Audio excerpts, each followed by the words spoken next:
Tara Pritchard, confidence coach for women, here to help you get your ish together. As always, you can find me over on Facebook and Instagram at Unleash Fierce, and you can also find me on YouTube at Unleash Your Fierce. Make sure you go to unleashyourfierce.com as well and download your free confidence ebook. Today, I'm going to be super real, right? And I'm going to talk about purpose, because the more and more that I talk to women, it doesn't matter where I go. Like, I went out of town this weekend, it went back to purpose. I hopped on a couple calls this week and went back to purpose. So that's telling me, right? And I just hopped off Facebook, and in a group that I'm in, somebody is crying out for love, support, and prayer for purpose, which tells me that purpose is a huge part of our confidence. It's a huge part of us as women feeling like we are enough, feeling like we matter, feeling like we're confident. And when we feel like we're not at that place, we feel like we have a loss and that we're not living.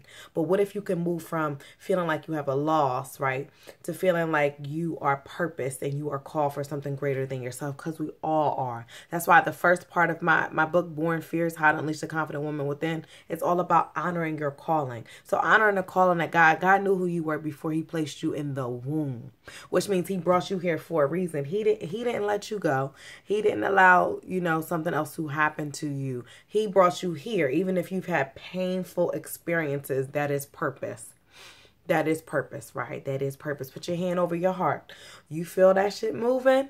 That means you still got to get up and do something today, whether it's for your child, whether it's for the woman down the street, whether it's to come up with a new cure for cancer, whether it's something as small as being behind the scenes and doing something. You have a purpose. So my main message for you today is stop sleeping on your skills.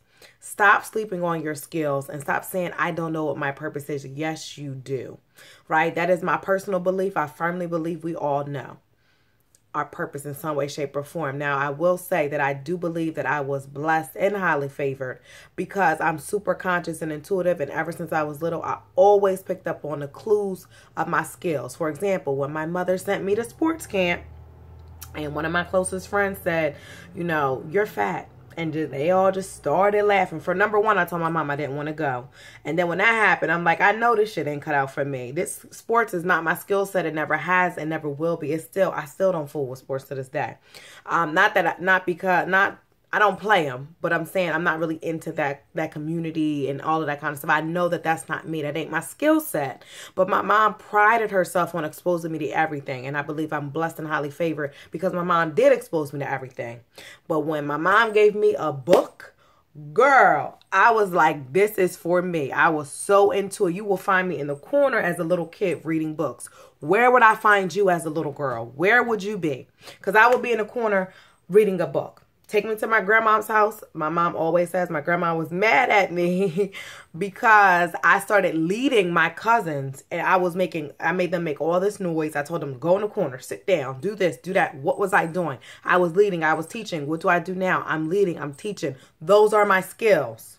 Now, had I been doing something else like being outside and I was really good with kicking a ball or doing baseball or doing hair, then that would be a skill that I know that I have. But I know that ain't my skill, right? That's why I like my hair natural because that ain't my thing, right? That's not my skill. I cannot monetize that. I know that ain't my purpose. But get that book in front of me. Give me that pen in my hand and I'm going to write you a poem or I'm going to write you this or that or give me a microphone and I'm going to speak. Now, was I scared as shit the first time I spoke? Absolutely. I was scared. But the first time, this was a couple of years ago, I did my very first speaking engagement to a large audience and it was almost like a keynote presentation. I was so nervous, so scared. But guess what? When I stepped off of the fake, it wasn't even a stage, girl. We was in a church basement. There was 50 people. It was adults. It was teenagers. I had to inspire them. I had a low vision board talking, blah, blah, blah. When I sat down, the feeling that ran through my body, it ran through my body. When I got to the car, I had to wipe my eyes. Because at that moment, I said, this is what I've been called to do. But had I not pushed past that uncomfortable nervousness that was running through me, I would have never done it. And at that moment, I knew I got to cultivate this gift, right? So again, stop sleeping on your skills. What is it that you know how to do, that you are good at? How do your experiences from your life connect to it? Stop sleeping on your skills. You know your purpose. Pick up on the clues. Like I said, where would I find you as a little girl? Where would you be in the room? What would you be doing? What is it that you can do that no one else can do, or something you like to do but other people don't? For example, I went to an event this weekend. I'm networking, we're talking. And I said, I think I should host some type of like fierce event or something coming up. But, I just hate doing logistics. Like my skill, I am a creative. I like to speak. I like to write. I just want to show up. I want to speak. I want to party with y'all. I want to jam. I want to empower y'all. And then boom. I don't want to do the logistics and the plan. I hate all of that kind of stuff because that is not my skill. Do you need it to run a business or whatever? Yes, there's always going to be parts of your purpose or your calling that you don't like. Just like I'm a teacher. I hate grading. I do. Hate grading because of the time-consuming nature of it, but I love teaching and speaking and I love creating my lessons, just like I love creating these videos and all that kind of stuff. But that technical, like I got to grade and don't like it, but I still got to do it. However, when I was talking to the other woman kept telling me she didn't know her purpose. She felt lost. She wanted to do some type of health coaching. But as soon as I said I hate logistics, she lit up. She was like, girl, do your event and I will do your logistics. The administration, she said, that is my thing. I said, but 2 minutes ago, you just told me you didn't know your thing. You didn't know what it was. So like I said, you already know what your skills are. You already know your purpose. You already know what God has called you to do, but you're sleeping on it.